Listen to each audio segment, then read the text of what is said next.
Hey y'all, just got in my Bricklink Designer Set programs. And so we're going to build the train station because obviously I have a place for that immediately. Um, and I'm going to not necessarily do a time lapse of each individual bag because I'm actually going to build on the couch so I can sit next to Harley and watch some TV.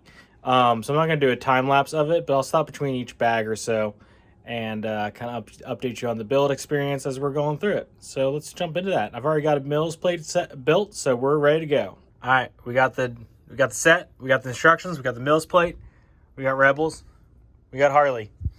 So we got it all ready to go. Y'all, I do have to say, I love this box design. I love the white picture or the white backdrop with the picture of the set. I think it looks gorgeous. It's very reminiscent of like Apple sets or Apple boxes. And I love that aesthetic. So I just love the aesthetic of the box. I know it's a super random thing. But I just love the white background aesthetic much more than the black of the 18 plus sets that Lego does. So we're going to jump on into this and get started with the first bag. iPad directions only, which is fine because honestly, I mostly use iPad directions anyways. So let's jump in. So just unbox all the bags because I always sort all the bags into some sort of numeric order, stick them in some sort of container. And the one thing that I do say about the Bricklink Designer Program builds is that I'm always shocked by the amount of unique colors or rarer colors. Like, you don't see this nougat color too often. And I know a lot of people think of that as a rare and expensive color because it is a rare and expensive color unless you're buying from Lego. So the benefit of the Bricklink Designer Program, especially if you're making sets for it, is that you can use whatever color you want because that doesn't factor into the cost of stuff. To Lego, making Lego is just the cost of whatever it is. It's not like the aftermarket value. So it's a very different price scheming thing when you're thinking about things like that. So just my initial reaction is, wow, there's a lot of nougat colored stuff, which you don't see too often. So I think that's super cool. Anyways, I'm going to get my bags sorted and rip them open. It's been a while since I've built something that was actually like bagged out.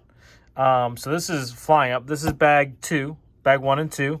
The one thing I will say is something that I'm not used to is just the size of the pieces. Like, these are all one piece, I should say. And I mean, even these are pretty big pieces too on the sides. There's just a lot of really big pieces, which is nice to see because I'm used to the official Lego sets, right? That, I feel like this would be like 2 8s or something. So that's really cool that there's so many extra large pieces. Like, they're not in the individual bags. They're like separated out in the little like extra bags, right? The ones that aren't numbered. So it's really cool to see such large pieces used in this respect. And so that's super cool. I was not expecting that. And it's a really nice change from what I'm used to. Harley's bored of me already. But bag 3. Okay, so before I get on to bag 4, this double thick wall is super cool because it lets you pick which side of the profile masonry brick you see. So even on the inside, you just see the block side and not just the like 2 side. So I really like that technique. I'm going to keep that in mind for when I do some mocks. That double wall is pretty cool, and you can change the color that it is on the inside versus what's on the outside if you wanted to. So that's very cool. I really like that technique. And then this little kind of angle pieces to get down to a single wall is very cool as well. So that's a really cool technique. I like these pieces too. On to bag 4. Wow, there's lots of cool little small builds in here. Drill press, the little vice grip, the lathe.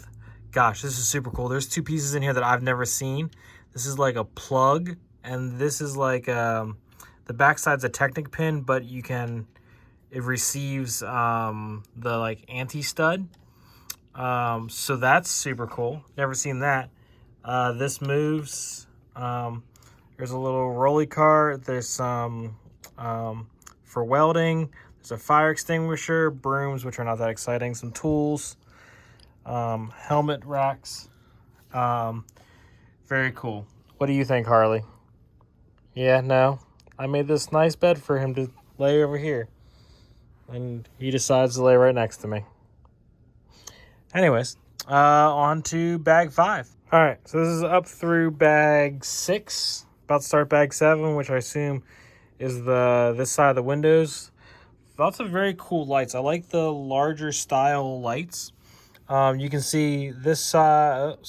This side is the normal, what I consider normal size for the dish part of the light. And this is the inside side, which is like the next size up. I think this is a 2x2, and this is a 2x3, or I'm sorry, a 3x3 size. And I really like the kind of bigger size of it. I'm really excited to actually add lights to this because I think the inside of this is fantastic. And these big windows will give a really good peek inside once there's light on the inside as well. So definitely looking forward to that. But yeah, on to bag 7. For reference, I'm about, I don't know, maybe about 2 hours or so into this. Maybe closer to 2.5, but it's going together pretty quickly actually. So yeah, all right, so we got the whole bottom base built, and it's cool. This has been a really fun build so far. I've really enjoyed it. There's lots of cool fun play features. This moves really well. The doors were really an interesting build. Lots of interesting piece usage. Let me flip this one up. You can see minifigure base plate. And these are garage door panels that are trapped in. The doors were pretty flimsy until like the very last step where you add this this inverted 4x4, or I'm sorry, 2x2. But very cool. Very cool stuff. This moves around too to move the crane. Slides really well. So yeah, lots of fun. Lots of great parts usage too. These are fun. It's a fun little downspout on the back side. Lots of nice foliage. Yeah, I think the roof is next. Again, I'm probably about, I think maybe 3 hours in or so. Maybe 3.5. Goes together really quickly. But very fun. Very fun. All right. Onto the roof. The roof's a pretty interesting build. It's the first time I felt like something was super repetitive, with all these slope pieces and this. I don't like that this is different. I get why, and I totally understand. I don't like the fact that there's kind of like a different finish on the roof, but the roof build is actually kind of interesting. In that it kind of clips in and then it will mask itself kind of over top of the, oops, sorry. I realized I was not. Kind of fits right down on it like that. It's a really fun way to get that kind of angle. Like I said, I don't like that it's like shiny and matte. I wish they kind of would have just used 3 of these and maybe extended it over by a stud or 2. I think it's 2 studs on each side. But still pretty cool. But a very cool technique. I like the grill plates up there too. It's kind of vents. Very cool. We are going on to bag 12. Fun little, I don't know, caretaker's kind of quarters. Got a little teapot, phone, stove. Cute little quarters. Lots of snot. I mean, literally the entire outside is all snot bricks to get the tile on there like that. Fun little roof just kind of sits on there. And yeah, cool little chimney stack and little olive green leaf pieces. Gotta love a little bit of little bit of olive green. All right, got it all finished up. Cool little hand cart. This is a super fun build. Lots of great parts usage. Super fun build. Nice fun little hand cart that also runs on tracks, by the way. But yeah, this is also super cool and great parts usage there as well on the electrical pole and the water tower. So yeah, this honestly might be one of my top 10 Lego sets that I've ever built. This was a really fun build. This is my only complaint. Okay, this is my only complaint, but followed up a little bit by, I wish this was regular track because it would be so much easier to attached to the rest of the track, but I also understand why for the inside the shed part. So I get that. But I got to figure out what I'm doing here. But we're going to go and place this into the city. And I'm not going to get the track hooked up because I still got to figure out what I'm doing there. But we'll at least go place it in there and see what it looks like. So this really brought this whole area together really fast. I'm not going to lie. I really like the way that kind of filled out this area. I was definitely a little bit nervous about it because I didn't know how it was going to fit with everything else. But I think this is going to look great.